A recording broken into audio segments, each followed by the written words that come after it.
How's it going, my dudes? Welcome back to another Blade Out video. So for today, we're going to take a look at how I use my 57,000 might team to beat the 85,000 events boss. There are a few tricks, okay? So for example, let's skip the boring stuff. Like, I'm not going to go through my accessories and all that. First, I'll do it at the end of the video. Okay, let's get straight into the juicy bits. It's going to cost you 5 evil scars per run. So do take note that you should have like a whole lot of scars before mass running this, okay? And of course you get your scars by doing the loopable quest. As you can see, I'm not running a single tank on this team, okay? And there is only one strict DPS on this team. I'll show you the battle report at the end of the run.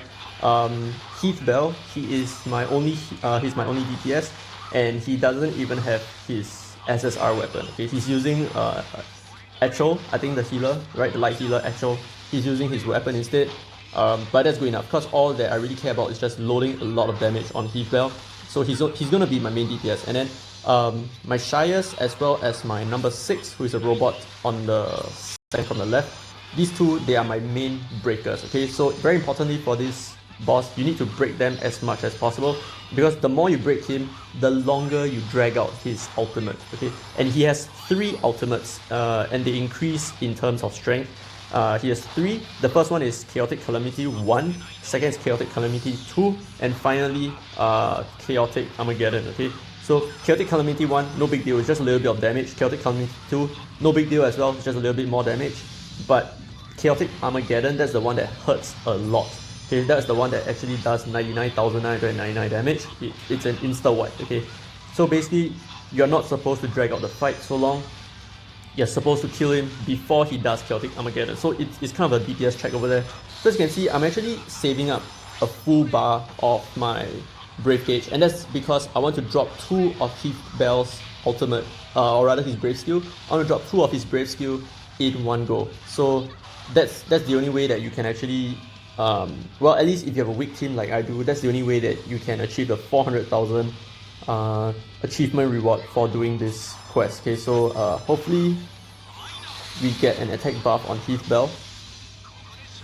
Okay, since we do not have an attack buff and instead we have a attack debuff, we're not going to be able to hit the 400k. I believe we're not going to be able to do it.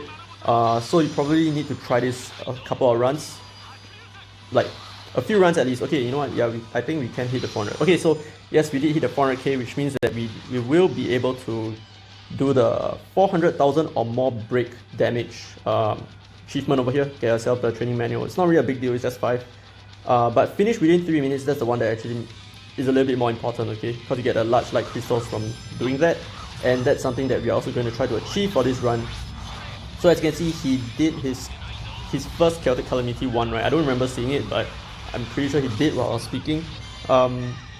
Like I said, okay, you don't really need a tank for this fight, okay? Because the damage that he's doing is not that crazy. For a level 70 boss, the damage that he's doing is really not much. And he's even dropping a lot of adds as well. Okay, so he drops up to 4 adds, 4 extra monsters. You don't even need to care about them, you can just go straight for the boss. Just go for the boss phase the whole time, and you should be good to go.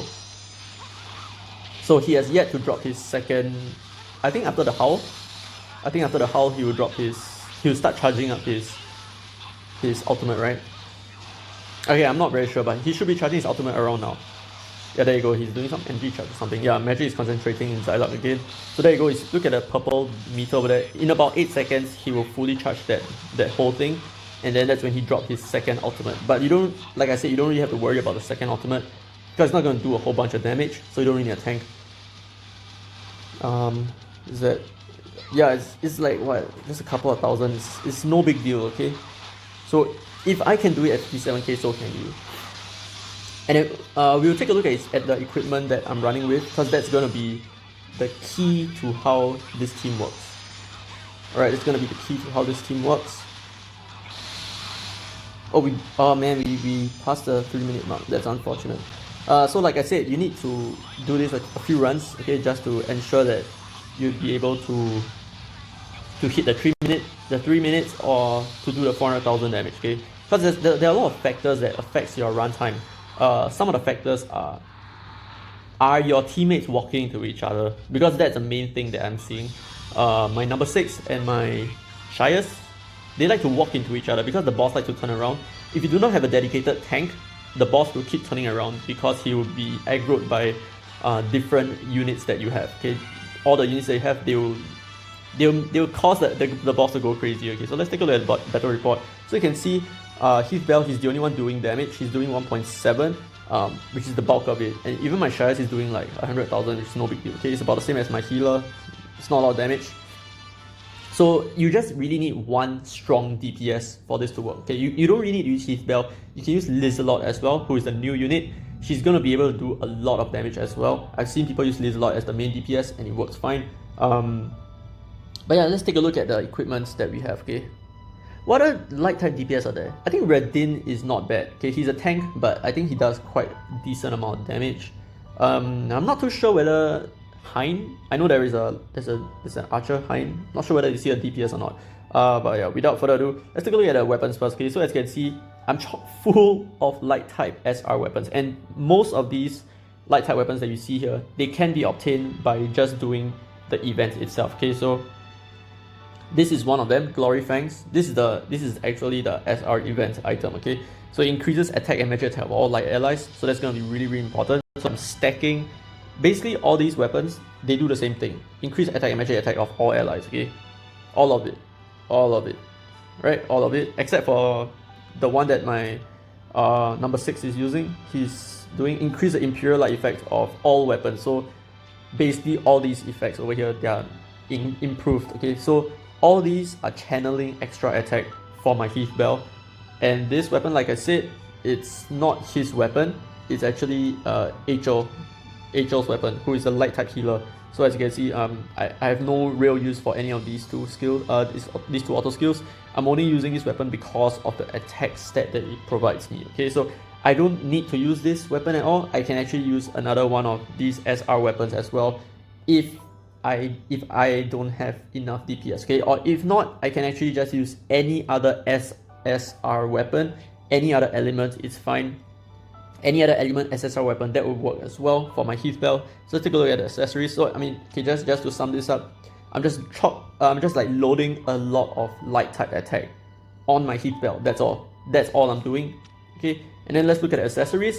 So like I said, my first two units from the top, Shires and number 6, they are going to be my soul breakers. I think you can just rewind the video and you can see the amount of break damage that the two of them are doing. Shires is going to be doing a lot more break damage than my number 6 because he's equipped with this breaker cuff, which increases break power by 33% at level 12, and I think it goes up to 40% at level 15. I'm not too sure, but I think it's quite a significant amount. Okay, so definitely try to aim for that.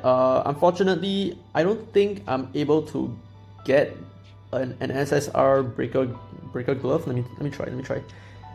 Can we do it? Okay, breaker cuff is good, but power cuff is great as well. Okay, but the thing is, I don't have any expert